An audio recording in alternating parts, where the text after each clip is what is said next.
exciting.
so we should sit here.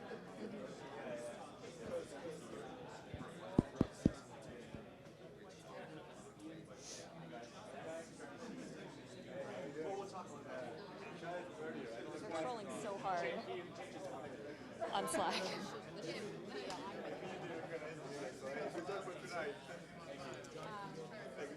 All right. Hey guys, why don't we sit here for now? Because Coco's gonna do an intro. Oh, cool. And then Frank, FYI, press this button for a while to turn it on when the piano gets.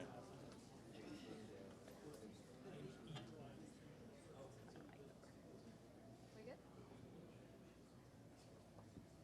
Testing. Hello. Okay. Hi, everyone. Welcome to Crossing the Crypto Chasm in Austin. This is our first time in Texas, so we're very excited to be here. Want to thank Capital Factory for having us here as well. Hopefully you guys found this place okay. There's free pizza and our signature blocktails in the back, and also some beer and wine of our lovely bartenders there also. They'll be serving you. Also water for those not alcoholic inclined.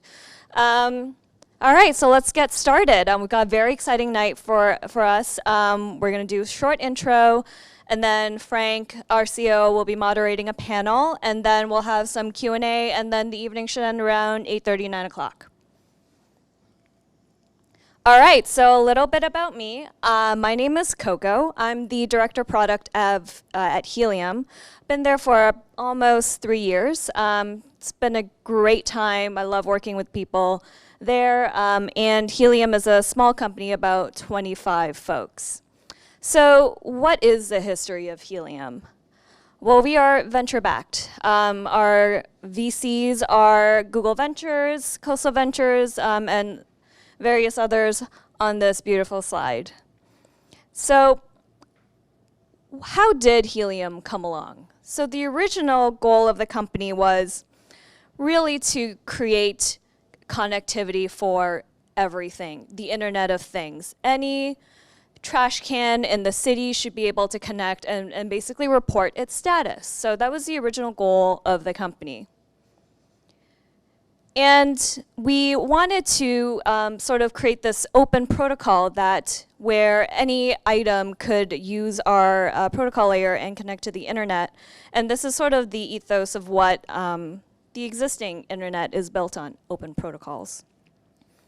But despite our good intentions of trying to create something open and decentralized and fair, we find ourselves dealing with untrustworthy, monopolistic providers like AT&T and Verizon. So now we're forced to trust these companies to be fair, they're not, to be open-minded and let us connect anything we want, they don't. And I'm sure you guys have horror stories of your own with your own cell carrier. And why don't we build our own internet? Well, it's because the cost of creating your own internet is just too much. There's only a handful of players in the market, and they are owning us. So what are we going to do about this?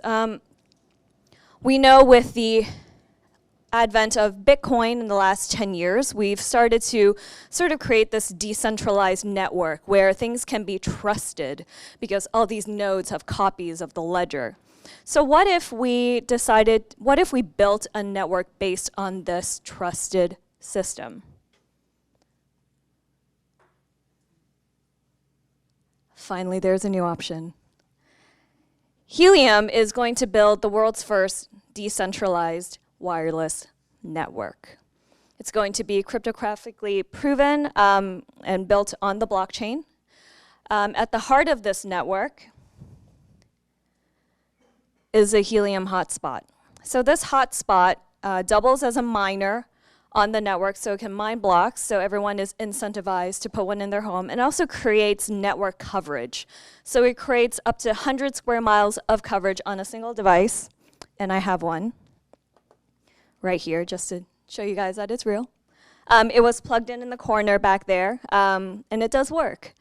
So what it does is it'll create this internet network, and all the IoT devices, dog tracking collars, with the little Helium module will be able to connect to it and send data over the air up to 5-10 miles away.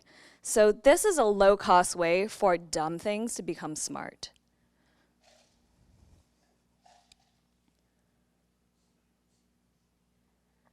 So I mentioned that this hotspot is also a miner.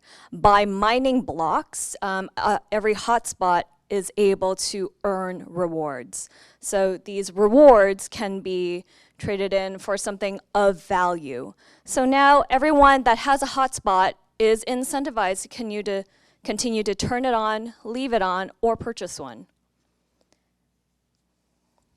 So now we have an opportunity to build this wireless network in just months and not years.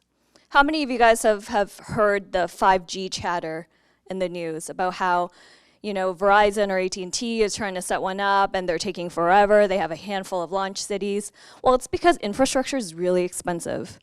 And we think that by having multiple millions of these hotspots, we're able to create the density that we need at a very low cost. So what types of machines can we connect? So I mentioned dog collars earlier, but really you can track anything. Think of the scooters you see on the sidewalk. If any of them go missing, they'll be able to find it. Think of smart lighting, building management, how many people are in the room. All of these things can come easily with the Helium network. So here we have a quote from one of our partners who was using our Gen 1 products and was very satisfied with the outcome. Agilus is an ag tech company, agriculture technology. And here we have another quote from Invisaleash. Invisaleash is building a smart dog tracking collar, and he's been working with us for a while. And he's really pleased with the progress so far. So help Helium, disrupt the telcos, join the movement, sign up for the hotspot waitlist. We plan on selling and shipping later in a few months. So be the first to join us and disrupt the telcos, stick at AT&T and Verizon, amongst the other carriers. Thank you. Thank you, folks. I'm Frank Mong. I'm with Helium, the COO. Before we get to the panel, if there's any questions, any clarifications you need about Helium and our hotspots, feel free to ask. How much? One question is, how much does it cost? Right now, it's $495. It's built and assembled in the United States, so the price is a little high. We haven't gone overseas, and we're trying not to. Yeah. Are there a minimum amount of hotspots that are necessary to keep up the network, and are there rewards like crypto that you would cash in for fiat, or? Great question. So to answer the first question, which was, do you have to have a certain amount of hotspots in a particular area? Coco mentioned the range. So the hotspot has radio frequency range between hotspots of up to, I would say, 100 square miles. So it's roughly 5 miles in each direction. So in that range, you would want another hotspot nearby that can prove and challenge your location. So that way you can build blocks and make that challenge. So that's what we're going to actually launch in Austin first. We're going to ship and launch to Austin our first 150 units starting in April. And that's part of the reason why we think with 150 units, in Austin's very flat, that makes a difference. That helps sort of solve that first problem. How do you get your rewards, right? And that's the other question. We're looking at a partnership with a company called Uphold. They're an exchange of exchanges where they've built rails between crypto exchanges to fiat exchange and banks.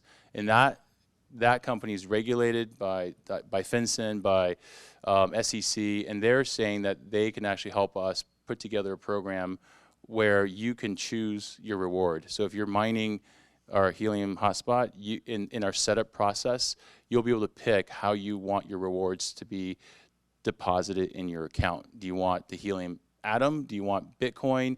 Do you want Ethereum? Or do you want some kind of US dollar or some international currency? So you get to choose. There's a question in the back. Yeah. Can I submit telemetry data to the network of my choice, or do I have to go to Great question. So the question was, where does the data go? So if you own a bunch of sensors and you want to use this network, does that data have to go to Helium? The answer is no. The data goes to the owner's destination, and that could be any public cloud. We already have those channels created where the device can send data to a hotspot. The hotspot will know where it goes. It belongs to someone unique, and that could be you, it could be IBM, it could be a big company here in Texas that goes to their destination of choice, their public cloud, their private cloud, their infrastructure. So we don't touch it. There's a question here. I guess my question is similar. So do you have a concept of exit nodes, or, and I know some of the other companies that are doing this in the same space are like trying to convince people to run fiber to their neighborhoods and buy public fiber. Right. We don't need that. So the data packets for our devices, our small devices, are in bytes. They're tiny. And so they can just leverage whatever Wi-Fi or whatever home internet you already have. This is really meant for consumers to help us build a network together. So you don't need fiber. You don't need massive bandwidth because our devices are tiny and they send small bits of data. So it's not like YouTube or Facebook or Netflix where you need some big pipes. So that's very different. Cool. Yeah. Can these be mobile, and what is their power? Yeah. So the question is, can this hotspot be mobile, and what's the power requirement? Power requirement is 12 watts, so like an LED light bulb. Okay.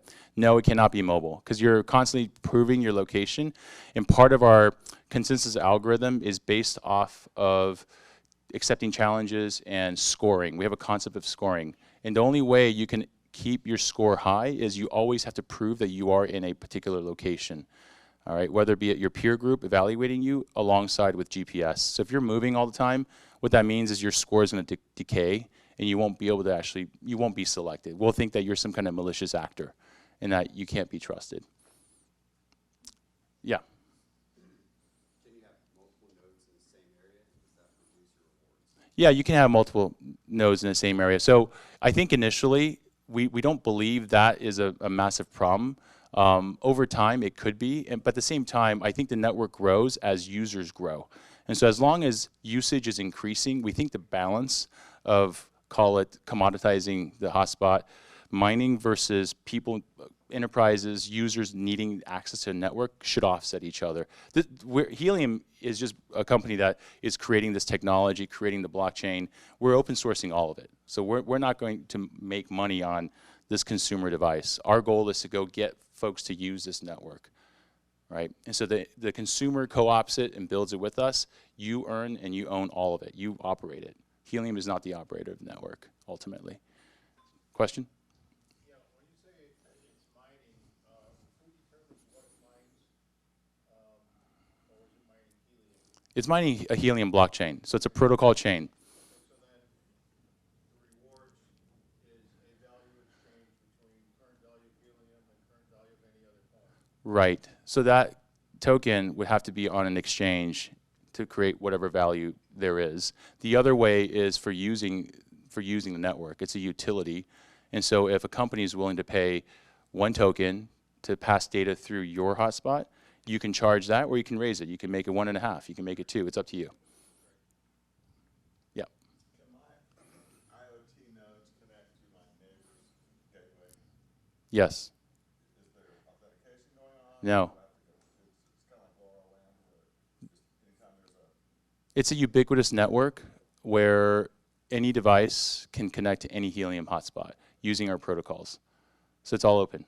and then the example you gave, the dog, Yeah. how long will that run on a battery? Yeah, so our goal is to have a collar with our TI chip in it.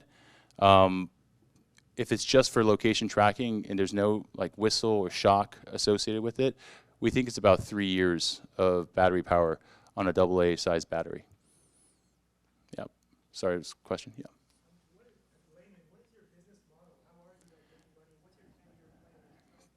Right. Great question. So the question is, how does Helium make money? What's our plan, right? I don't have a 10-year plan for you, but I have like a 2-year plan. Hopefully that's good enough. Our goal is actually to work with large corporations. So we have companies like the dog collar and VisiLeash. There's a backer behind that called Petco that it sells dog food and stuff. And there's a lot of interest in tracking dogs in a better way. We also are very focused on tracking and tracing with pharmaceutical companies, with the scooter companies that you see all over the streets, where there's concern about asset longevity, and they see helium and our ability to track assets that doesn't have power as a really good way for them to extend the life of that asset that they've set out there on the street, and other use cases that you saw. So all those companies are paying us for the ability to provision the device, to manage the life cycle of that device for them at a scale of millions. And so there's a company called Jasper that does this for SIM cards, and they've been bought by Cisco. But that's essentially a model that we're going after. Does that answer your question? Cool. Question? Can nonprofits and other government and religious agencies get involved with this? The question is, can anyone else get involved, like governments, nonprofits, religious organizations? Sure. I mean, these are hotspots that are sold to the public. Anyone can do it. Any community can do it. We don't discriminate. It doesn't matter to us. Yeah. What is the projected return on investment for buying a hotspot, getting an award? At what point are you using that? Yeah, that's a great question. So we won't know the answer to that until Genesis block is set and a crypto exchange is exchanging the currency, or a user of the network is offering tokens for access. So those are some things I can't answer. I don't know. We're not going to, figure out how this thing gets listed on an exchange. That's not the activity that Helium Inc. is going to be a part of. The plan right now is to establish a US-based foundation, 503c foundation, that will educate and propagate the use of our intellectual property in open source code, open source hardware, as well as distribution of tokens. So that's a separate entity that we can't touch, because this is a utility. It's not a security for us. Person in the back, yeah. Question is, can this be complement to foam? That's a great question. We looked at foam extensively. I think it's an ERC20 based token.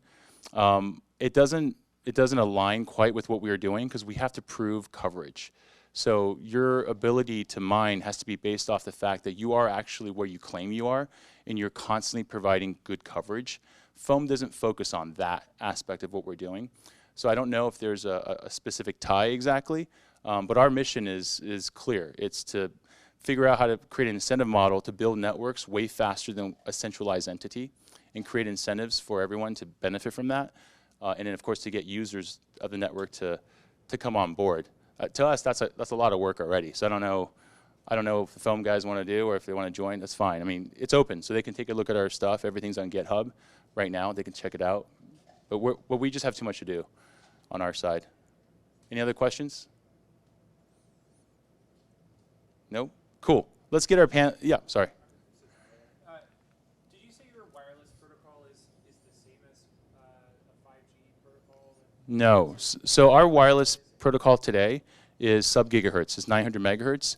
But we use something called a SDR, software-defined radio, that we've built ourselves. And that software-defined radio allows us to control frequency modulation, so we can, in future roadmaps, upgrade devices to support 5G when appropriate. But that leads to a lot of other problems that someone talked about around backhaul. So we have to solve that too. Cool. All right, panelists, let's get going.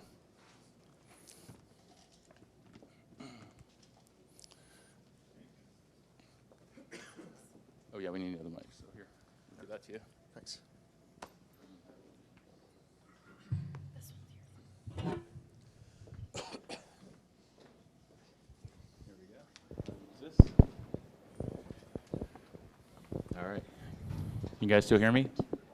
Yeah? All right. Excellent. Cool. Can you hear me okay? No? I can hear you back here. So You can I'm hear- wondering if the sound is, Yeah, like, the projecting speakers here. definitely Okay. make the voice. Did you use that one? Yeah, it's projecting. That's weird. All right. There we go.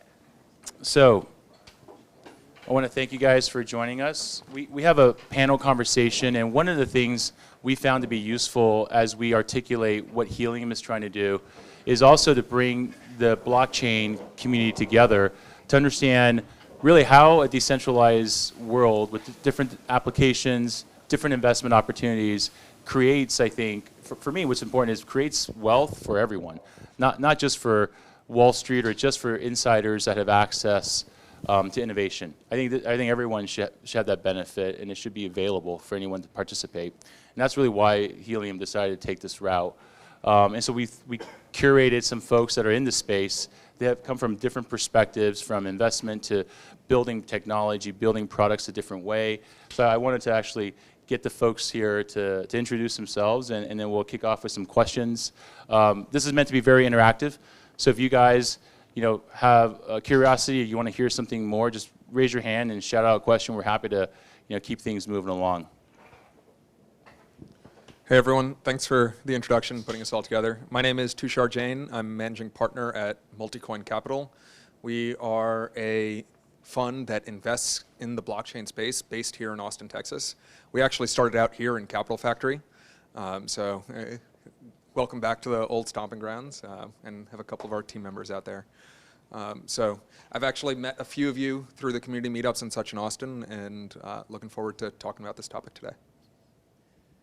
My name is Kyle. I'm actually a native of Austin. Spent 9 years in California. I'm the CEO of Falcon Ventures. We're a venture capital fund focused on technologies providing systemic solutions. So the synonym to that are we're focused on disruptive technologies. And the way that we've kind of better suited for that is we created a model and analysis that actually is able to quantify the viability of technologies, looking at the interdependencies that these ventures are reliant on. So taking into account co-innovation dependencies, regulatory bodies, development, material supply, and all those pieces have to be in place for viability. And we use that to help inform how we're supported with ventures as well as selection. Previous to this, I spent a lot of time on the founder side of the table. So the last company my friends and I started was a consumer electronics company, kind of in the space you're in. We grew that company from the three of us to over 300 employees in about 3 years. You'll still see our products in Apple, Best Buy, Target, AT&T, everywhere.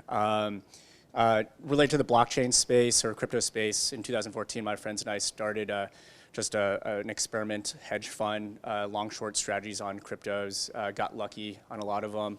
And then also related to this space, I'm one of the co-designers of a blockchain-based cooperative currency for renewable energy, sponsored by the Nobel Sustainability Trust. So kind of got a diverse experience here. Cool. Hi, I'm Carol Fowler. I'm the CEO and co-founder of a company in town called Transmute.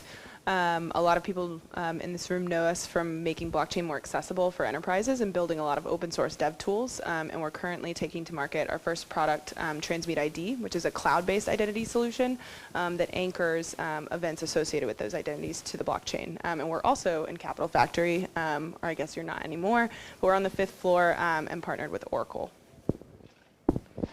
Hi, I'm Kim. So I am co-founder and CFO of Topple, and the accent is South African. The reason why I say the accent is South African is that my journey started with, I spent a year traveling around the world and actually visiting and working with various different organizations in developing economies and impact economies.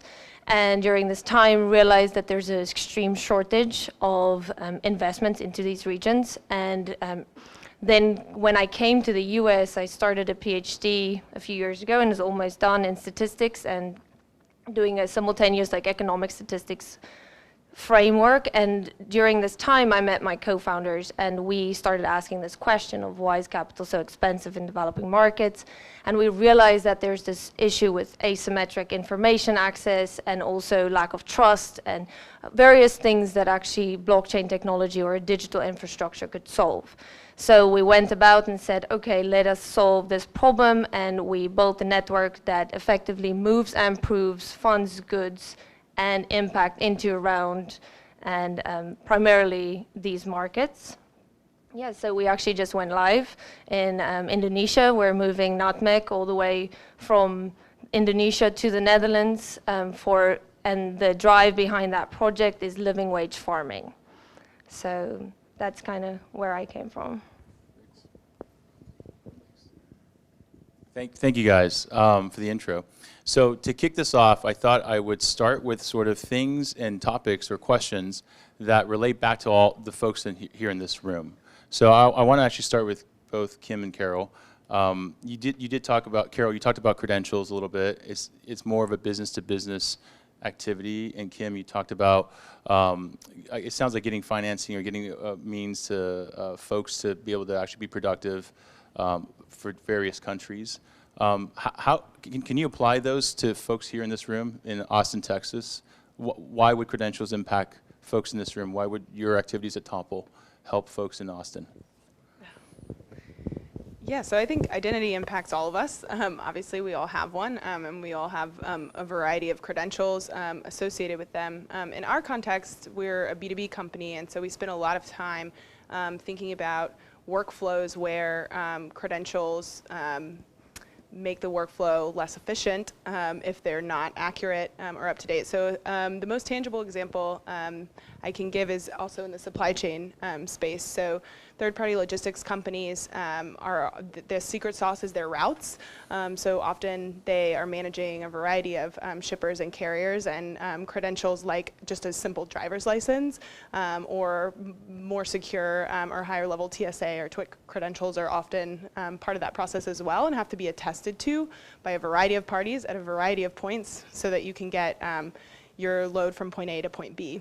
And in particular, this space does this manually. There are still people looking and making copies of these credentials and storing them then digitally, usually. And so we found a need there. And then the last piece is that these companies are liable for managing this personal identifying data, these credentials. They're also liable when something doesn't get from point A to point B. And so for our purposes, we actually are using blockchain to build simply the immutable audit log of everywhere that identity had access to or that a credential was attested to, to make auditing easier and to streamline that workflow and make sure that loads get from point A to point B much faster. So that's the use case today. But something that we're probably all aware of is that there are companies like Uber who are totally reshaping how industries like logistics are managing things. And so this has created a new dynamic where if you could build, if you're a logistics company, you may struggle to access drivers with trusted credentials. And so your load may not get from point A to point B, or you may be competing with at a much lower cost basis with a company like Uber. Interesting. So just interrupt for a second. Yeah. Show of hands here. Who uses Amazon Prime? Like, show of hands. Yeah. Okay. Like a lot of people. So why would Amazon see this as a solution?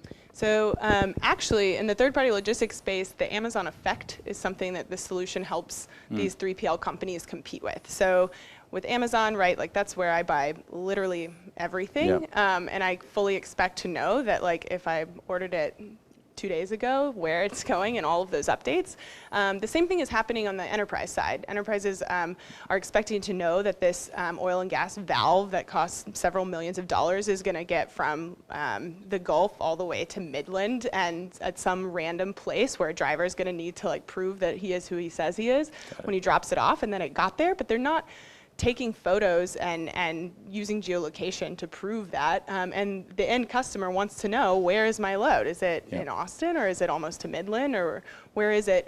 But the 3PL companies can't compete the same way with Amazon because they don't want to give away their routes. They don't want to tell people who their carriers are, but they need to be able to provide some visibility into what's happening with the load. And so a solution like ours is able to obfuscate all the nuances of the secret sauce, all of which shipper's carrying it, and still provide updates about what is happening.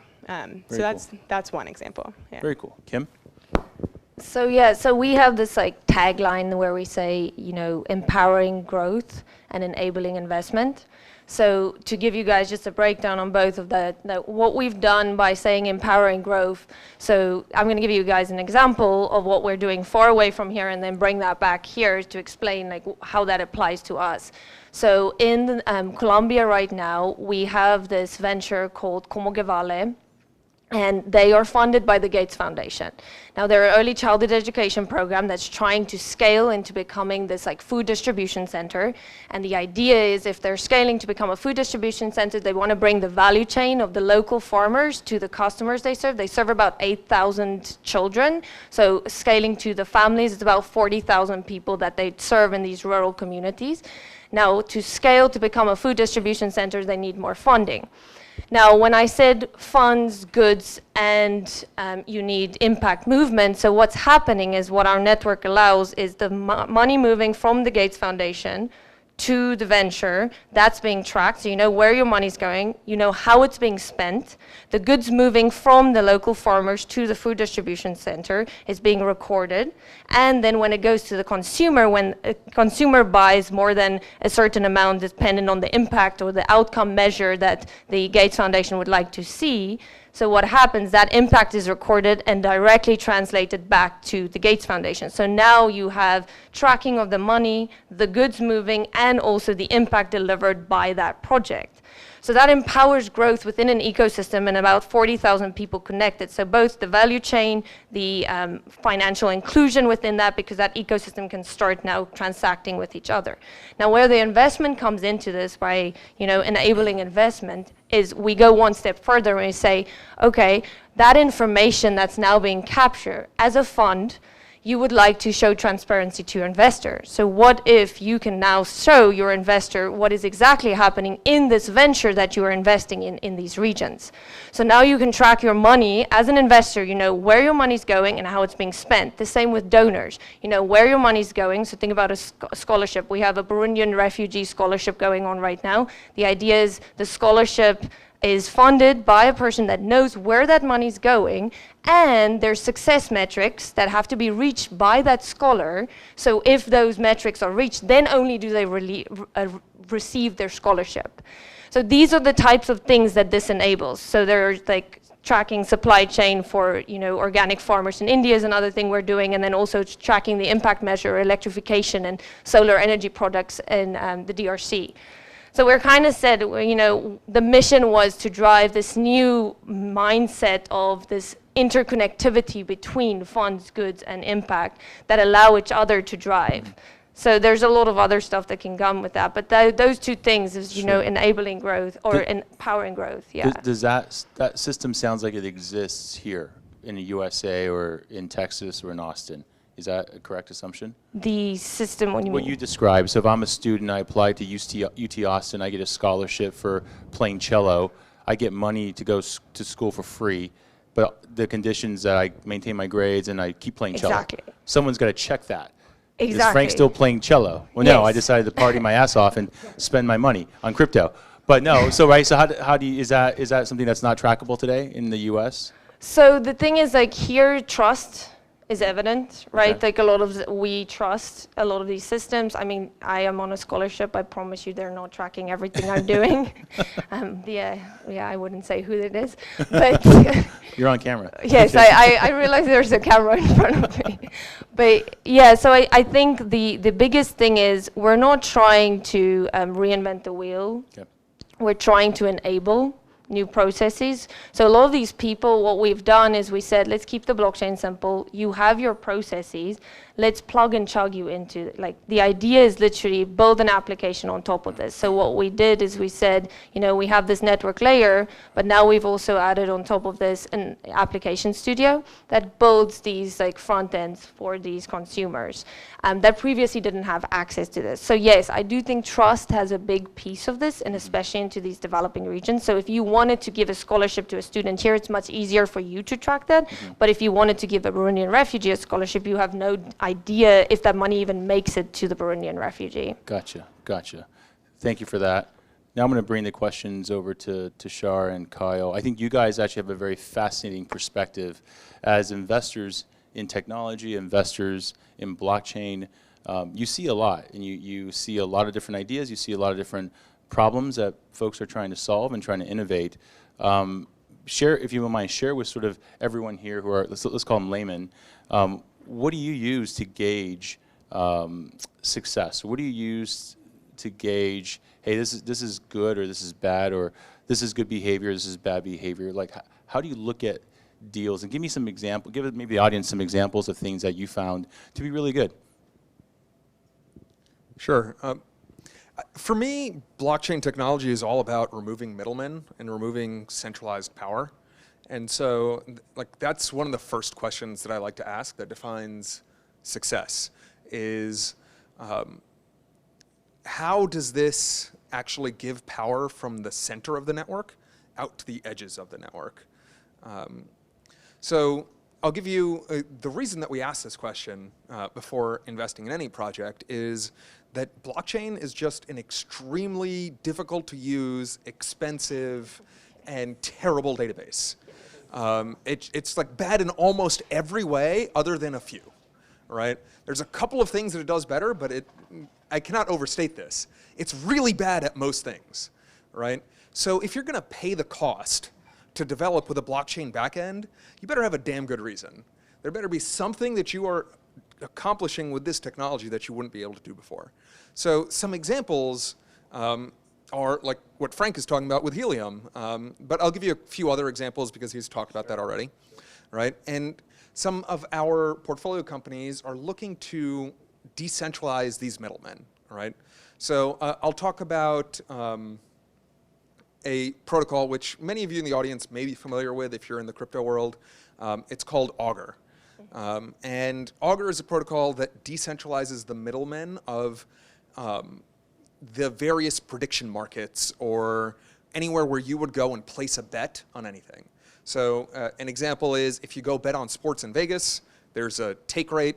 They take a significant portion of your winnings, literally for holding the money in escrow and telling you who won the basketball game or who won the football game, right?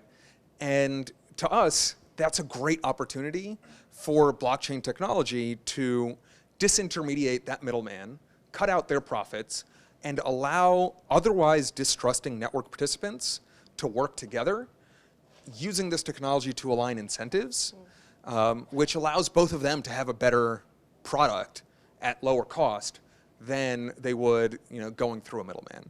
So that's just one example, and I think that's really the key piece that blockchain enables is removing middlemen and moving that value out to the edges of the network. So the users are the owners. You are not making some centralized company or some CEO of some company extremely wealthy by using their product. Facebook is a great example, where if the users actually own their data and own the network, then we think we can create an economy that works better for all of us. And that's what really gets us excited in investing in a project. And seeing founders that are very aligned with that vision and are doing it for the right reasons is absolutely key. Yeah, I think a lot of those notes actually transfer over to kind of the way that we think of blockchain. It's interesting because we have a similar but a different investment thesis where we don't focus purely on blockchain technology. We try to find technologies that are building new categories, and what we find is a lot of our companies utilize blockchain as a tool to achieve. So I like what you said, which is companies that first think of a big problem to solve, and they use blockchain because of all the benefits, whether it's efficiencies, circumventing inefficiencies, and fungibility. There's a lot of benefits that we all know about blockchain, but I think a lot of kind of the frictions in adoption had been because of the novelty of just blockchain. A lot of people wanted to build widgets and not solve problems with it. And so I think, very similar how when we started the .com, how do we differentiate between the pets.com and Google? Are we actually using this tool as a medium to solve a big problem? And I think the focus on using that tool to solve a problem is key versus just arbitrarily building a widget. I've seen a lot of companies out there where they try to integrate blockchain and cryptocurrency into their models just for the sake because it was topical, it was hot, and it was new. But ultimately, the people that use blockchain for the right reasons as a tool will be will be ultimately the successful ones. The thing that we look at in terms of what we think as a very interesting use case for your viability is, again, we look at things in systems. And I think what's interesting about blockchain is it makes you to be conscious past the product and past the technology of blockchain, but you start to take into account like tokenomics and ultimately what are the different stakeholders involved, what's a change management look like, and ultimately all those different pieces and the alignment with all those different pieces are going to be what determines viability. So usually the example that I like to use is the difference between like Fisker Motors and Tesla. Fisker Motors created a beautifully designed car. Doesn't really exist anymore, right? And Tesla not only built a car, a product, a technology, but they realized they had to build a system or a value network. They had to redefine how they source lithium with the gigafactory, material supply and manufacturing, changing the dealership model, circumventing the inefficiencies of the dealership model, going direct to consumer, and ultimately a venture that thinks in systems versus building product alone is a determining factor whether or not it's actually going to solve a problem or just focus on the novelty of just building technology. So I think everyone believes in the benefit of blockchain, but I think focusing on a big problem to solve and using that as a tool to achieve that, and then also being conscious of all the different interdependencies that need to be aligned for it to be viable, or ultimately you can be the successful ventures out there. Yeah, I'm going to stick with you guys for a second on the investment perspective. How, Wall Street is there, and there's a purpose. I think a lot of our wealth or future retirement is linked to Wall Street, so I don't want to bash them completely. But how can big institutions on Wall Street coexist and partner with, crypto projects? I mean, do you think they make it better or easier for customers to reach crypto in a certain sense, or do you think they become distribution channels to a broader base? It's a really interesting question, and I want to draw an analogy here. I remember when the internet and mobile was really taking off. Let's look at some industries that were affected, right? Let's look at the hotel industry, right? I think the first thing that people saw when they saw the internet affecting hotels is something like, Booking.com or Orbitz, where it was really a material change, right? Like Orbitz captures a tremendous amount of value. They provide great utility. You don't need to go and call every hotel yourself, right? And they saw, maybe having the Hilton mobile app was how the internet really changes hotels. I can check in without ever talking to a person. And those were valid 1.0 disruptions of the hospitality industry using the internet. However, 2.0 is Airbnb, right? And Airbnb really removes that middleman of the hotel company, and it allows for the peer-to-peer business there, right? And so let me take this example and apply it back now to what you're asking about, which is Wall Street and how do the existing financial institutions really interact with crypto and the blockchain world and what will happen, right? I think that there's a future for Hilton and Marriott in the future of the world, just as I think there's a future for JP Morgan Chase and Goldman Sachs in the future. However, I think that their market is going to be severely shrunk by this technology, because what we have found is that this technology enables us as the users, as the consumers that are on both sides of the financial systems network, their network effect, their marketplace. We're on both sides. We're lenders and borrowers, right? We are the depositors, and we are the people who are withdrawing money from the bank. And banking is a simple example. Let's think about more complex things like securities, et cetera. This applies there as well, right? I think this technology will greatly limit those centralized entities' ability to extract rents from the system and push that value out to the rest of us. And I think that those financial institutions will be incentivized as a group to fight it, but individually to embrace it. And this is the classic prisoner's dilemma, where the bank that embraces crypto will be able to attract market share from other banks, right? And the securities issuer, the exchange that embraces crypto, will be able to attract market share from others.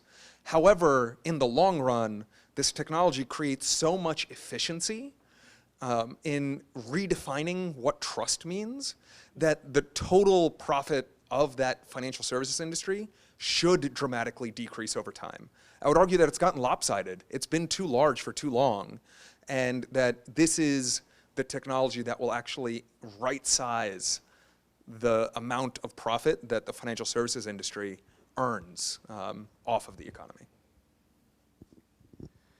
Yeah, no, I think a lot of that is kind of the similar thinking that I have in terms of the relationship. But in terms of the way that the space progresses, these financial institutions will definitely still become players in there. But you have to ask yourself, what are the roles that they'll start to play in this? And it's very double-sided. I think some of the benefits that blockchain has is it creates visibility that we never had before. I think there's a ton of funds that are locked up in these institutions, and how we deploy those. A lot of us don't have visibility on it. And from an impact perspective, we've invested trillions of dollars into a continent like Africa, and not only have we not solved the problem, but we've exacerbated it. So the idea of being able to have visibility, we can create accountability. And with that accountability, we can circumvent the inefficient third parties and create a system that actually will be results driven. And I think whenever we use capital, especially on the institutional level, to actually for results, we'll be able to actually have clear visibility and accountability for that. So I think that's one of the things I'm really excited about, especially the roles that institutions will have to have. They play a very important role. I think the accountability will change and will become more visible, and because of that, the role that they play collectively will also have to change. I know this is not my question, but so I do want to mention exactly what you guys are saying. So Rabobank, which is this second largest bank in the Netherlands, is actually, so talking about what role are they taking. So one of our projects that we're doing in India, they're actually managing their private keys for them. So they've taken this role of actually saying, okay, if we're going to get part of this, let's do this trusted entity that these farmers can't manage their own keys. Let's be, the bank that everyone trusts, and we manage their keys for them. So that's been a very interesting transition I have seen in some of just in our own applications. That's cool. And I want to actually stick now with Carol and Kim on this topic, which is really around customer adoption and also market adoption. Given sort of what's happening with ICOs and token sales, I think crypto projects are turning more to private sales and private investments that look a lot more like traditional financing with venture capital. Is that a barrier for adoption in your mind? And how could mainstream audiences or Main Street audiences still participate? So I can start. We've talked about this a lot before, but so firstly, what I would like to say is that I do think, and this is going to be significant because it's both our models, I do think that there's this foundation blockchain model and this open source commercial model that has newer ideas from a fundraising perspective. Now, when I say that is what we've done, because I can only speak for how we've adopted in this situation, is we created a holdings vehicle. So essentially what it is that your network ownership is centralized in the short term. It's held centrally while you fundraise. And the idea then is to eventually decentralize that ownership as network volume increases. So our network itself, we are a proof of stake blockchain, which essentially, and it's a value-based proof of stake. So ultimately what we've done is transaction volume. So if there's 1 million moving over the network, there is a transaction fee of about 0.25 for every interaction that's happening. So if it goes farmer to producer to manufacturer to distributor to the store, that's 4 transactions, but funds moving back, that's 8 transactions. So you have about 2% on a transaction that moves in that model. Now those transaction fees are essentially collected through the infrastructure, and investors are owning a piece of that infrastructure through an equity model in a holdings company. So that's one thing we've done, is created this unique holdings entity that's an equity vehicle, and dividends are paid out. The transaction fees are just paid out as dividends. So it's a very simple model. And that's really, like, investors have been very happy with this, especially traditional investors who want to get into blockchain space. I've also created this like 5K model, so accredited investors come in. I've had a lot of Houston investors come in from, you know, I'm interested, can I just do $5,000? You know, we want to distribute this eventually, so it's $5,000 investment and you are a piece of this holdings company. Yes, I think probably the most interesting to share from our view is more of a lesson learned. So when we initially set out to provide basically a platform that let developers easily spin up decentralized applications that were also portable to existing public-private clouds, we designed the system such that a token had to incentivize and secure fully decentralized microservices, or basically if you're going to do fully distributed storage, it would require a token. So we started down that road, did a lot of modeling, and for the better part of last year, while the engineers were building that, we're doing product market fit research and trying to sell this thing to enterprises. And actually, I think this was the biggest learning point and the biggest thing when I'm talking to other founders who are starting a company at all, is that product is still important, even in the crypto and blockchain space. And effectively what we found is that enterprises are investing in this space and they're exploring it, but there's a very narrow set of applications that the technology is useful as a tool to move into production. And that there was effectively no buyers for the fully decentralized side of our platform. And so on our end, we've actually kind of pivoted, and in the future we'll be seeking more traditional venture, but today are going to market with the tool that we had already built, that there is a pain for and that there is a need for.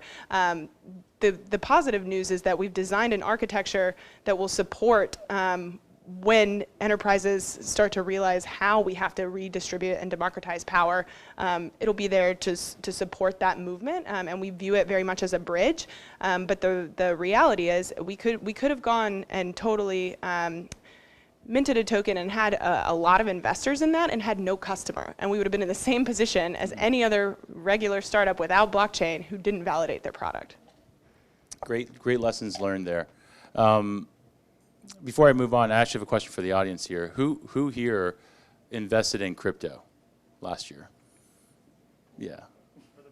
For the first time. Yeah, you guys are okay, crypto investors. So I have a lesson learned. I got into this space about a year and a few months ago, and when I jumped in, like Ripple was the thing. If you guys remember XRP, so I dove head first, opened my account on Coinbase, got my credit card in there, and started buying as much as I can, right? And of course, now we know where I am.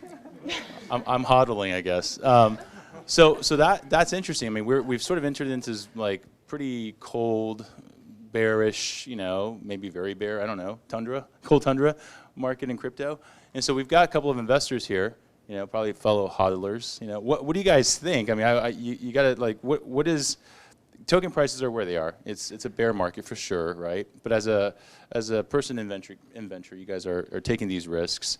Like, how do you characterize the market? Do you think, you know, there's a short-term sort of pain, but maybe a long-term gain? Do you want to go first? Sure. Oh, we can switch off. Yeah, so it's interesting. You know, my friends and I on the side, we started this kind of vehicle in 2014 just to get skin in the game, because it was like, hey, we need to start putting money in if we're ever going to learn, because we don't know. And we got outrageously lucky because we were early investors, like in Ethereum, and all that paid for my wedding, and it was awesome. So, but it's interesting because you know, a lot of those values were really, everyone knows were speculative values. You know, a lot of them were based off of this herd mentality. And like what I was mentioning to you, like blockchain is a very interesting tool, a medium to be able to solve a problem. It's just really what people actually use it for. And whenever you're actually solving a problem, there's a big pain point there. There's true value created. And so, you know, I think, you know, some of the dynamics in kind of that mindset was also just how nascent the space was. Again, thinking in systems, there are other pieces that have to also be in play in alignment for there to, you know, be viability in here. And we, you know, usually technology is progressing exponentially because of Moore's law, and there's a lot of things lagging, like regulatory bodies and policy, and even other types of infrastructural changes. So I think what's really interesting is we experience something that a correction, but the nice thing is we need enough people to try and fail. Because the aggregate of those learnings collectively allow us to refine things that do work. Discovery is a process of elimination of non-solutions. So we need enough iterations to eliminate those non-solutions to be able to arrive at discovery collectively.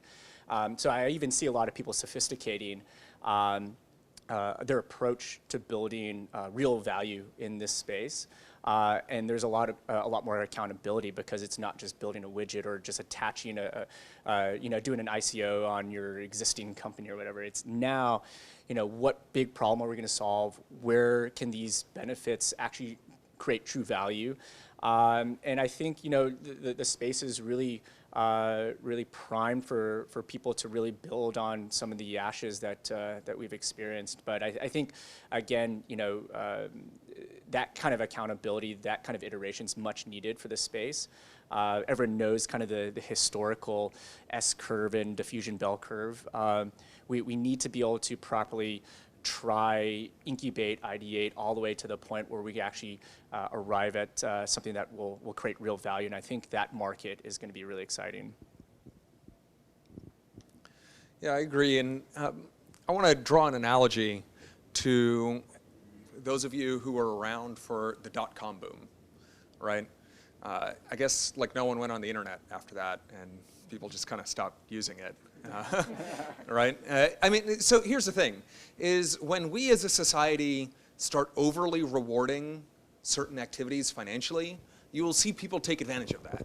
If you are willing to give a stock a premium valuation because they added .com to the end of their name, or you're willing to give a token a great valuation because they're tokenized and they're listed on some exchange, then people will continue printing money from thin air until you stop supporting that activity, right?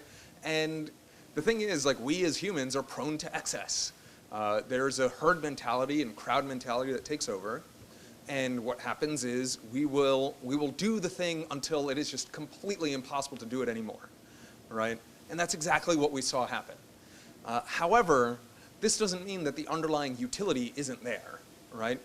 And so something that I like to say is that the vast majority of tokens that you go and you see on CoinMarketCap right now are worthless. They're worth far less than what they're trading for. However, as an asset class, crypto is undervalued. Because the amount of value that will be created and captured by the handful of tokens, the handful of networks that actually deliver real value, will be astronomical. These are market expansionary things, right? These will create new use cases that were just simply not possible before.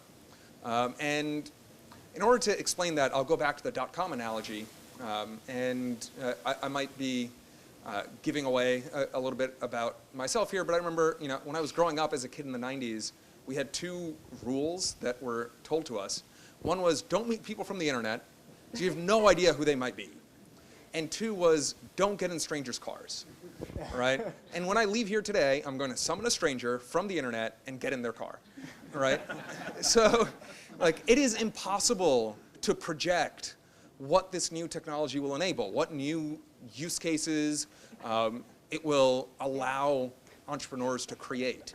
And so we know that this blockchain technology is enabling new functionality, new stuff that we just couldn't do before. Just like the internet lets us do new stuff that we weren't able to do before the internet. Do I know exactly what that's going to be? No, not really. I mean, I have some ideas, and we talk about those ideas, we invest in those ideas. There will be so much more that's created. And so while you're right, we are in a crypto winter, but spring is coming.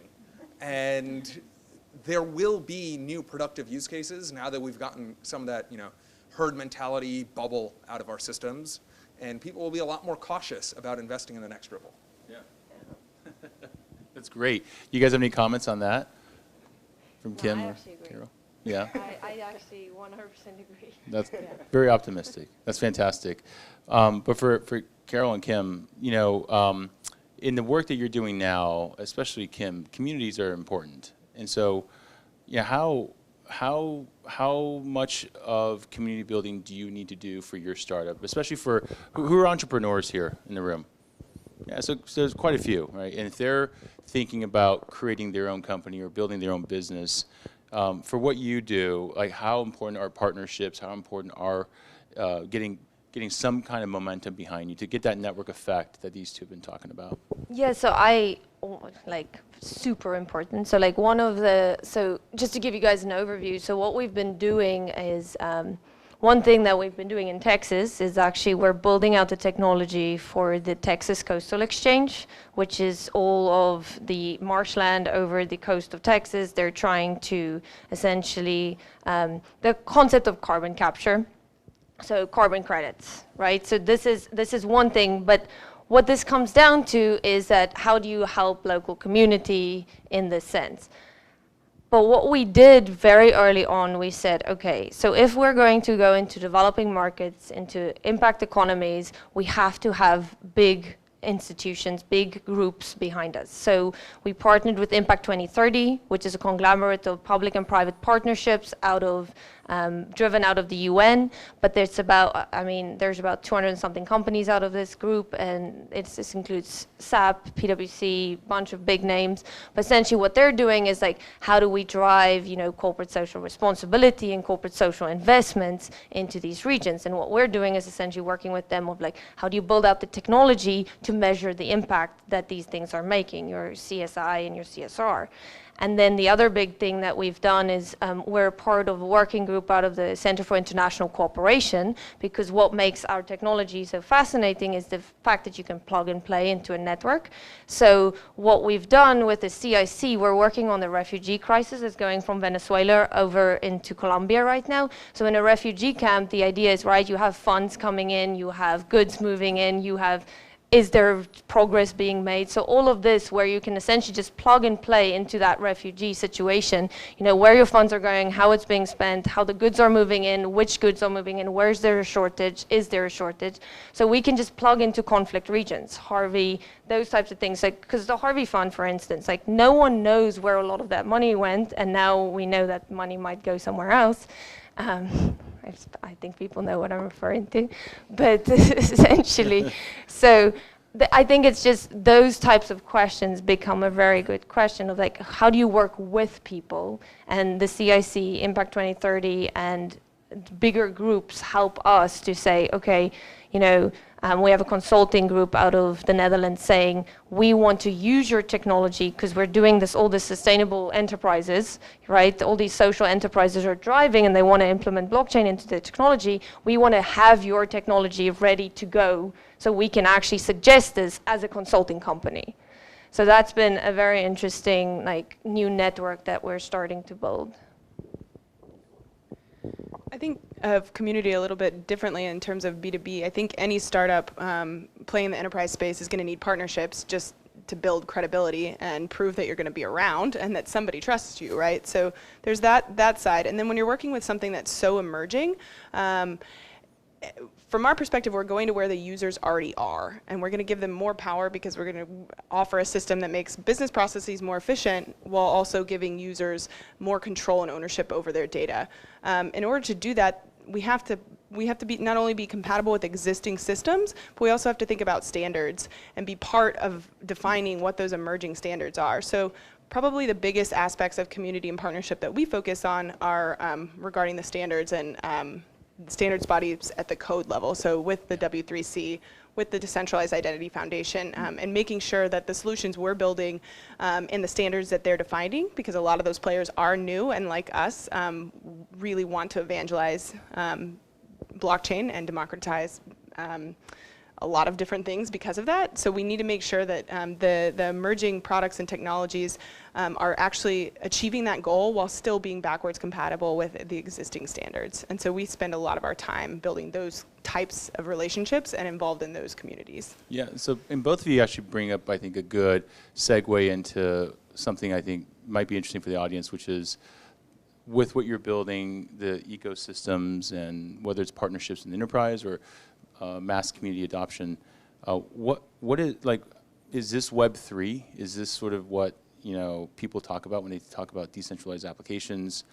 And do you think that what you're doing is pushing forward that kind of ecosystem?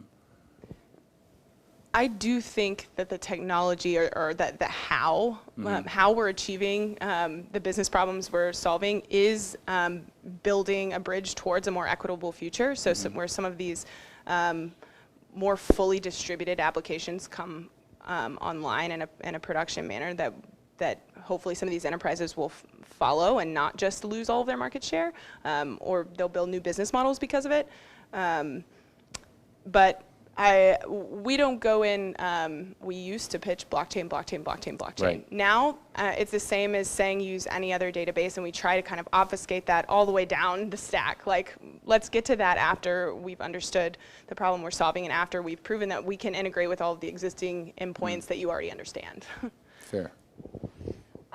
The only thing I would add to that is that I do think that us fully using decentralized applications are going to only happen when user interface becomes as accessible as centralized systems. Yeah. So, because there's a lot of, like, I do think we're going to see a new wave of people using applications that are using blockchain without them even knowing that they're using blockchain.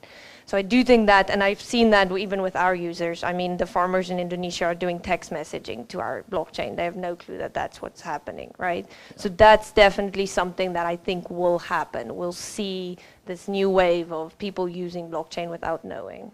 Right. And I think, and this is, next point I think is for all four of you, which is I think from what we see at Helium, part of the problem with blockchain is definitely, maybe the biggest to me, is user interface, UI, user experience. And I recall my experience trying to get my I think it was a Bittrex account set up so I can buy XRP. It was, I don't know if the systems were just clogged with too many people trying to do this, but they asked me for my driver's license 5 times, and it kept timing out. I mean, it was a massive user experience that was horrible, just bad. And I couldn't build a crypto miner to save my life. I don't know how to do that, and I'm sure most don't. And so those UI, UX problems, I think, are still fairly prevalent. I really haven't seen a whole lot of improvement on that. And this is where Helium really is working our butts off to get our UX, UI to the point where it's like an Apple experience. Everything just sort of works.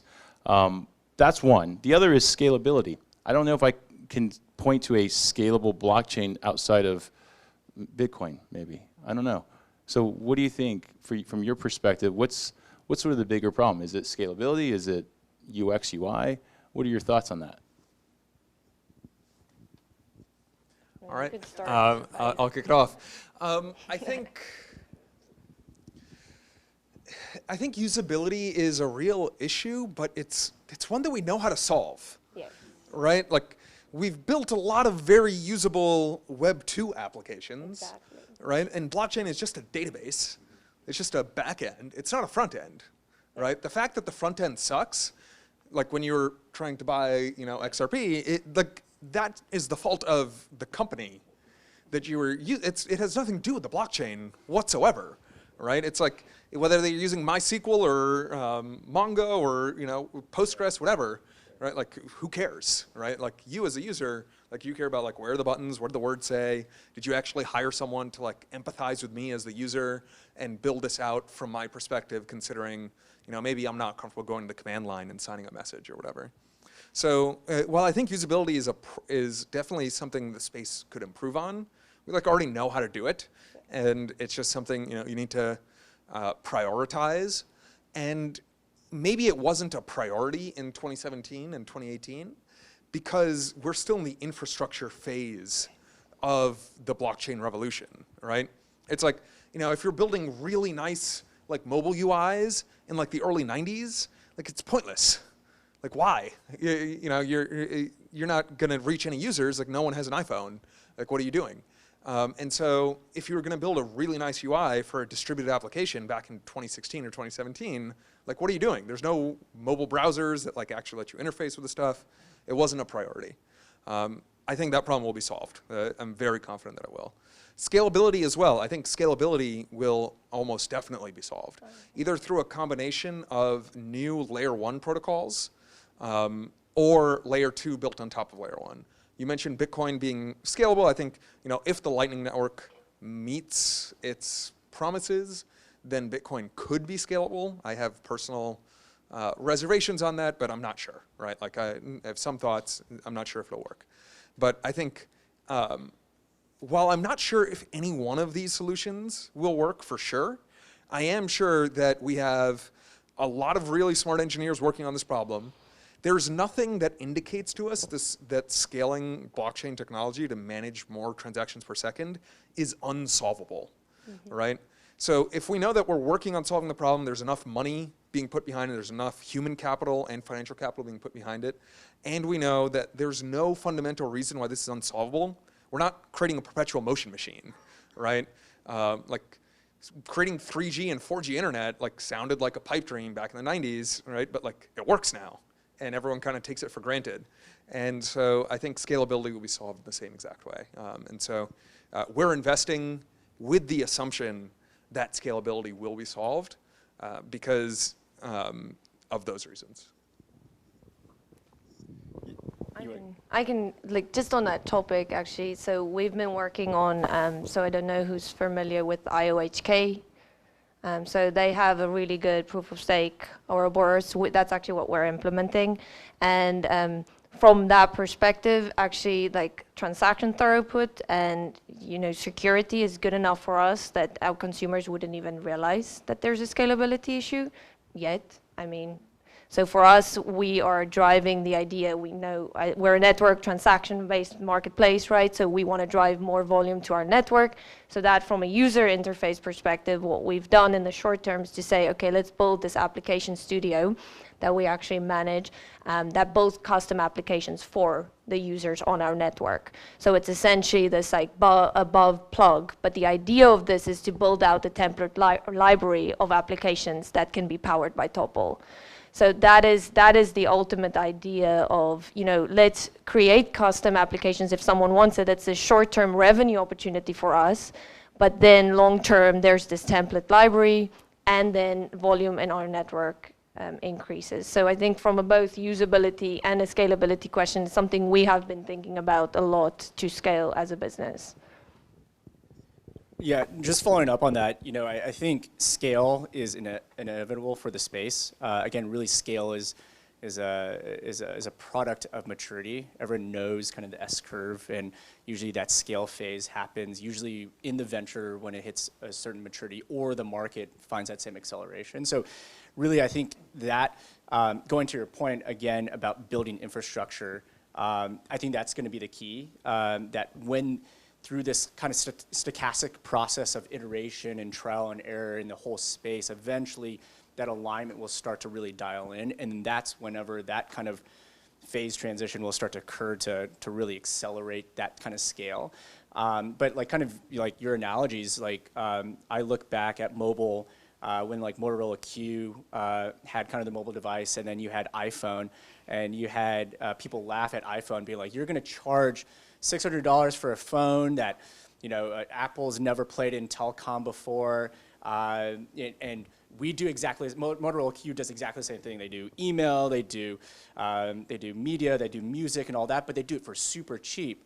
And iPhone came in and crushed it. They ate their lunch, and it was because Motorola Q just focused on building the phone, but then Apple owned the network. They owned iTunes, the distribution between content, the relationship between the content creators.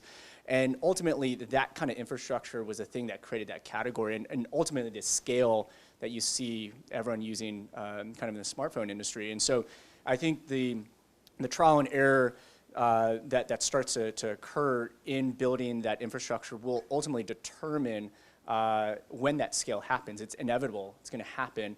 But I think what's going to happen for us now is we're just going to see people, or we need to see more people iterate more, and then also iterate intentionally. And then that's when we get to see people fill in those gaps where the infrastructure is laid down and ultimately determine when that scale happens. I mean, I completely agree with Tushar's perspective. Our perspective is we're serving enterprises, and so they already have architectures that address scale, and so we have to be able to support those. And this also accelerates their adoption of the technology. So when we solve those challenges, they'll already be familiar with it. So. I want to actually transition now to audience questions. Please. I want to go back to the investment side from both a company looking for investment and from the investor looking to invest. In the United States, it seems that the greatest wall is the regulatory bodies.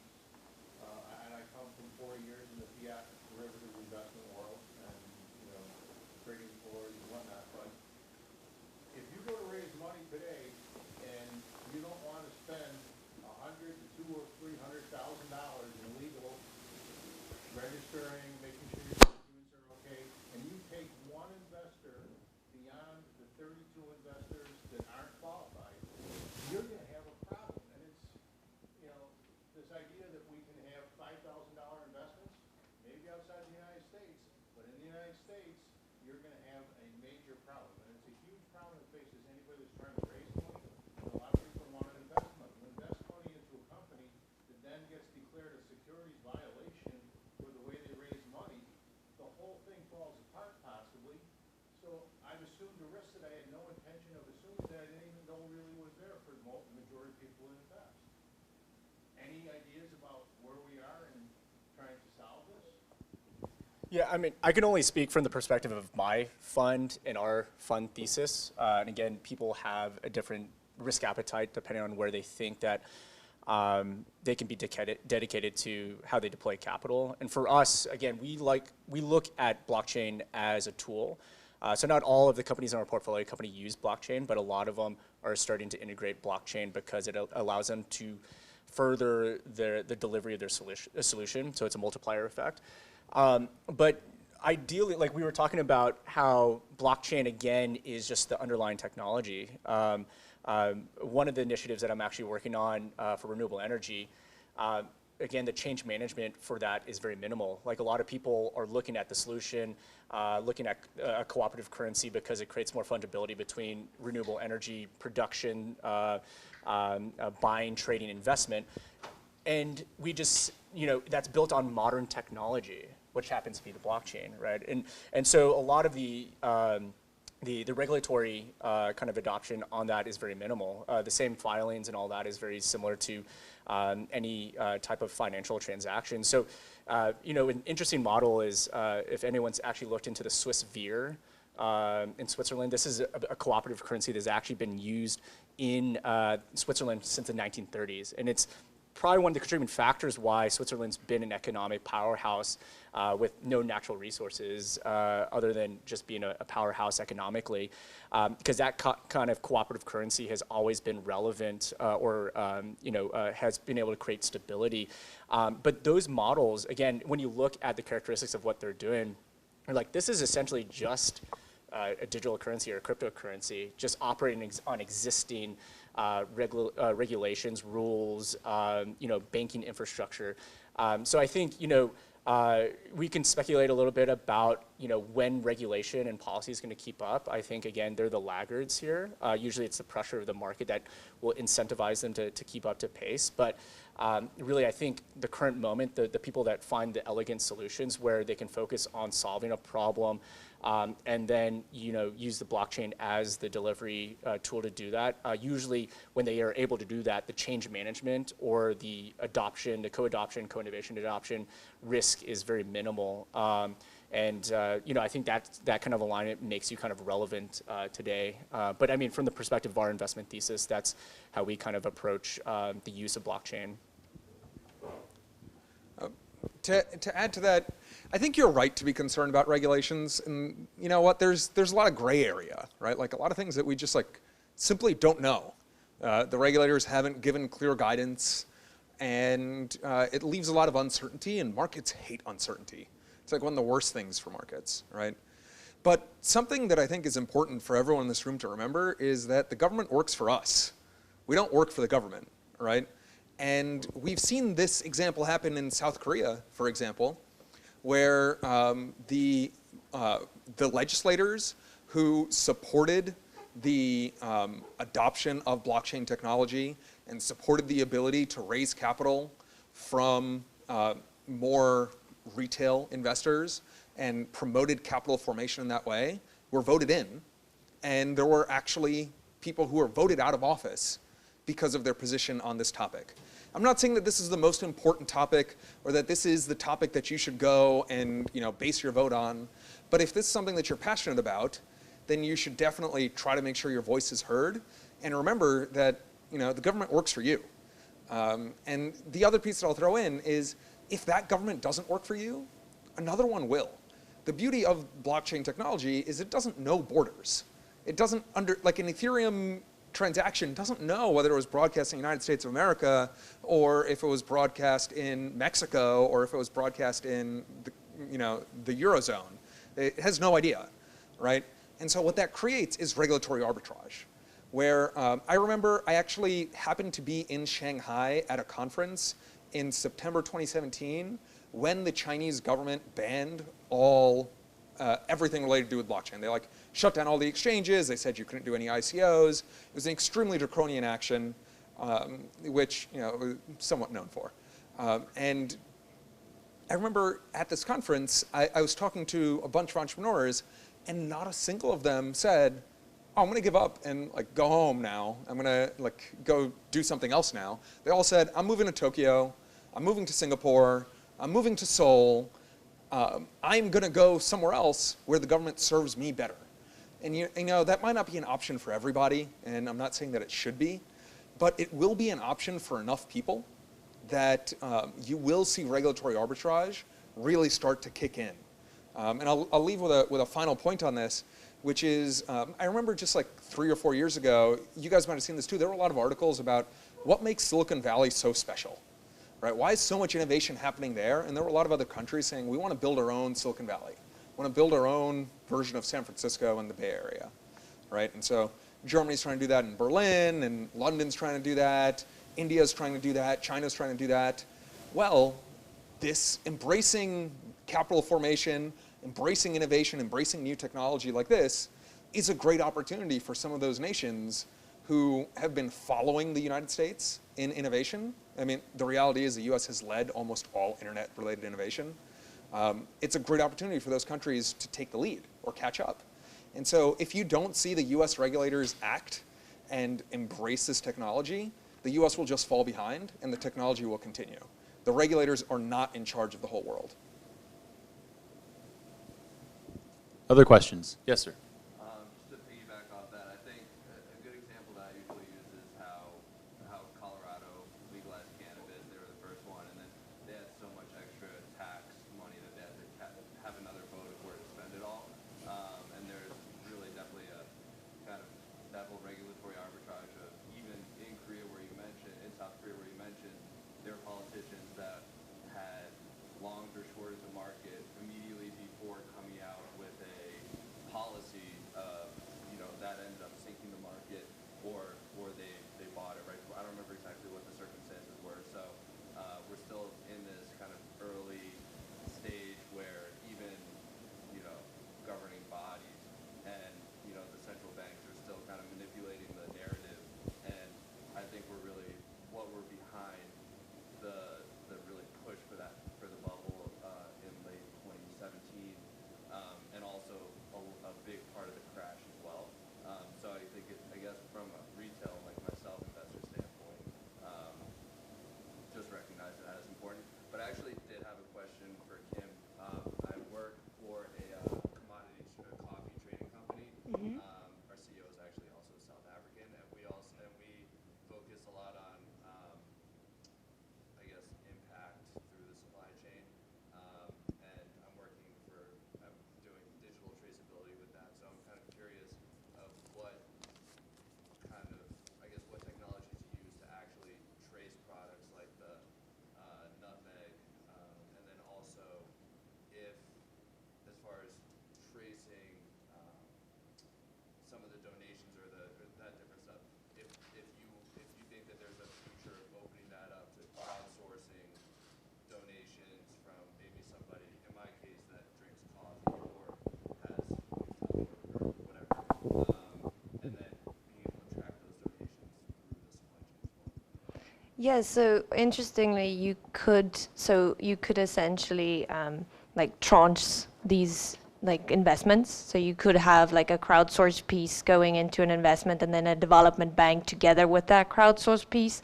That's one thing, that this aggregation of different money going into one venture. But the idea of actually also having specific individuals like investing in specific things is something we have been playing with, to the point that it's essentially you have a sustainable development wallet, and you actually have each of those sustainable development goals, the 17 essential goals that are there, you essentially have like, your zero footprint, where you could essentially contribute to each of those things, be it, so the network, the idea of the network is to essentially empower different types of sustainable development goals, and then ultimately is to have essentially the Internet of Impact, where you could search on the network and actually pull up a forestry in Fiji, forestry in Guatemala, wherever you would like to, and then say which investment you would like to make, and essentially buy yourself an asset within that piece and zero out your footprint and become a sustainable development goal contributor as an individual. So yes, we have been playing with that idea. What our blockchain essentially also enables, and I don't want to go into too much details of it, but the idea of you can customize assets. So the ultimate, like Bitcoin on the Bitcoin blockchain, Ethereum on the Ethereum blockchain. So with us, it can essentially be, the asset can be nutmeg. The nutmeg can actually be wet nutmeg. It can be dry nutmeg. The asset can, well, hopefully not on our blockchain, but it can be a well. Right? You can actually have a well with specific properties and characteristics, and each well is unique, so then you could essentially create a multi-asset portfolio that is geographically and geologically diversified. So those customized asset creation is what our blockchain enables. So yes, there's some cool stuff that you could do with that, Coffee can link to the network that you're working on. So yeah, I'd love to show you what we're doing with the nutmeg. I'll show you the application after it. Question for Kyle. You mentioned category creation. Mm-hmm. Could you expand upon that a little bit, kind of define what that means? Yeah. And then also any specific categories within the blockchain space that get you excited? Yeah. So I think, everyone, you see commonly a lot of people have actually an incorrect definition of disruption. A lot of people consider just like my technology is disruptive. It's disruptive. You see this constantly on Shark Tank.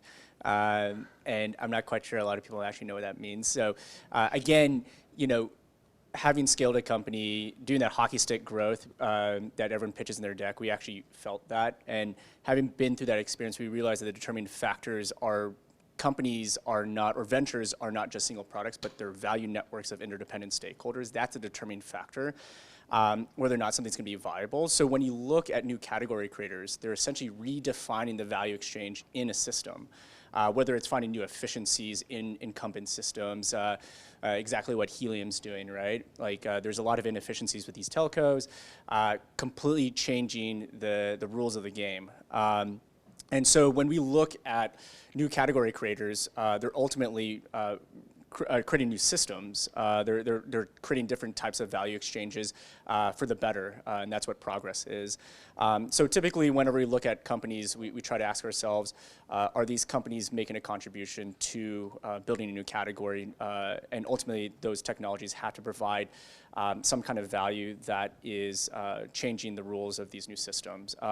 We are kind of more thematically fit in 4 different areas. And again, we're not sector or industry focused like some venture funds. We're mostly focused to thematic areas, because what we like to find is focus on the problems, and then within that framework allow ourselves to be open to potentially what is the best technology to achieve a systemic solution in that. So we try to find things in renewable energy, global connectivity, health and wellness, and environmental sustainability. So we recognize that these are big problems. And if we can find a systemic solution for those, not only can we solve those problems for good, but because they're building new categories, there's tremendous commercial opportunity in doing that. And in terms of blockchain applications, Again, we're finding, we think of this as a tool, so we're not a fund that focuses purely on blockchain or a specific industry, but we look at it as a multiplier effect. So whether it's creating better visibility, better fungibility, better transparency, accountability, all these are great benefits in making systems more aligned and create progress. So ultimately, the ventures that think in systems will ultimately create viability. The composition of those systems will also determine the degrees of asymmetries or defensibilities. So, you know, we look at things in systems, and ultimately that's how we kind of define them. But we allow ourselves to be open to the possibilities of how that's used. We focus on the problems, and that's where we think value is created. So one more question, so it'll be the last question, and then we'll go into networking. There's more alcohol, there's more drinks, there's more pizza. And you have time to ask individually and meet the folks. So last question. Helium question. Can you go back over the range of the node that you guys are fixing to roll out? And what does the rollout in Austin mean? How are you going to do it? What are your plans? Great question. So the range on the radio frequency and the wireless tech here is miles. So it's hard for me to give you exact range due to physics. Buildings, trees, hills, and mountains all affect the physics of the wireless technology on this box. But in general, we think it's miles of range. We believe it, at a minimum, should achieve 5 miles in all directions, which is about 100 square miles. And so that's sort of our best guess, and that's based on our extensive testing in San Francisco, through buildings across Mission Street, all the way through to Marin. North of that, there's a Barnes & Noble, through the tunnel. I mean, we're going through everything. So that gives us hope that the range at least can be, you know, certainly the 5 miles across and all sort of the radius, and then we've achieved 12. But that's sort of the range. Now on the rollout, to your question, our goal right now is to have these for sale starting on April 15th, and our first delivery will be Austin, Texas. Our goal is to sell about 150 units in Austin, Texas, and that's the max. We have a limited supply, and we want to roll out in multiple cities. But Austin, Texas specifically is our first city, and that's because physics works well here for us. It's flat. I don't think there's any mountains or hills. There's some buildings, but these buildings certainly aren't like New York City or San Francisco, which is really difficult. You guys have some shorter buildings, and then if you're at a higher level, you can see really far away. So there's a lot of great things about Austin, but certainly the flatness of this place is fantastic for us. That's one, and that helps with network building, network coverage, and so forth. The other is we have several customers here in Austin, Texas that have a need, that have a problem, and they're going to be using this network. So we can get the ecosystem sparked, up and running very quickly, where you guys will start to see benefits very quickly. And that's useful for an ecosystem that we want to thrive. All right, last question. Yeah. You said you have a lot of demand for it. Yes. Where specifically, like which area? Yeah, so we did sort of a social test online with social channels and asked folks around the world, if you're interested, let us know through our website and so forth. And we had, it was there was not a specific place that had a tremendous amount more than another. But I would say, third world countries, Southeast Asia, Europe had massive demand for this type of product. And I think infrastructure is difficult in certain countries outside of the US. And so they see this as a great way to create infrastructure for them. So there's a need certainly there. But in the United States, it was fairly well dispersed. Onesie, twosies everywhere, 10s, 20s in a lot of different cities, but a lot of metropolitan areas. I was actually surprised at there was quite a few good concentration in sort of the Midwest, in the middle of the country. We thought early adopters of tech were on the coasts, whether it be in New York or Atlanta, or it was Seattle, San Francisco, LA. But this has proven us wrong. Actually, when it comes to mining and crypto mining, providing wireless connectivity, IoT, there's a lot of need in the Midwest, up and down, north to south of the Midwest. So we've seen a lot of demand there. Well, thanks so much for you guys. Thanks. panelists for joining us today. We really appreciate it. Thank you, Austin. Really thank you for, and appreciate you guys coming out to see us. We'll be around, so feel free to ask us questions, and you can reach Helium at helium.com. It's pretty simple. Or you can find us on different social media channels. Please look us up, and feel free to ask us any questions. We got Coco, Emily, I'm here, I'm Frank, and of course, all of the panelists. Thank you guys, appreciate it.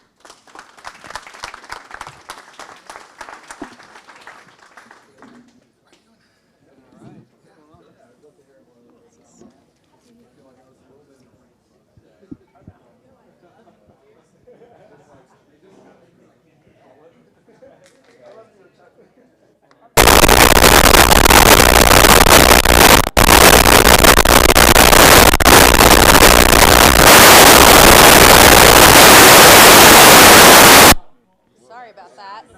I don't know what was going on. Yeah, I was like, I don't know where to put this. Yeah, they all have different like power buttons.